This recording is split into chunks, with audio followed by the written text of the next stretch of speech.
আসসালামু আলাইকুম রহমতুল্লাহি বরকাতুহ। প্রিয় দর্শক, আজকের বৃষ্টির পূর্ব মুহূর্তটা এত অসাধারণ ছিল যে আপনাদের সাথে শেয়ার না করে আর পারলাম না। এক কথায় অসাধারণ মুহূর্তটা আমার কাছে অত্যন্ত ভালো লেগেছে। আজকের বৃষ্টি আসার আগ মুহূর্ত, আজকে যে বৃষ্টি হয়েছে এই বছরের সবচেয়ে বেশি বৃষ্টি আজকে হয়েছে আলহামদুলিল্লাহ। আমাদের এলাকায় সবচেয়ে বড় বৃষ্টি ছিল আজকে। প্রচুর বৃষ্টি হয়েছে আলহামদুলিল্লাহ। আল্লাহ তাআলার পক্ষ থেকে বান্দার জন্য নেয়ামত। প্রতিটি বৃষ্টির ফোঁটা আল্লাহ তাআলার পক্ষ থেকে বান্দার জন্য রহমত, বরকত। তো প্রত্যেকটা ফসলের জন্য বৃষ্টি দরকার ছিল। তা আল্লাহ তাআলা বান্দার কোন সময় কি দরকার আল্লাহ তাআলাই ভালো জানেন। এই জন্যই তিনি সময় মতো সব নেয়ামত বান্দার পর্যন্ত পৌঁছে দেন।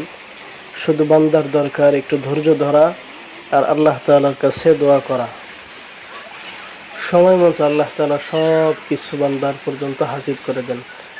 সমস্ত প্রশংসা ওই রব্বে কারিমের জন্য, যিনি রাতের পরে সকাল দান করেন, রৌদ্রের পরে বৃষ্টি দান করেন এবং প্রতিটি নিয়ামত বান্দার হাজত মোতাবেক যে সময় বান্দার যেটা দরকার আল্লাহ তাআলা সেই সময়ই সেইটা বান্দার পর্যন্ত হাজির করে দেন।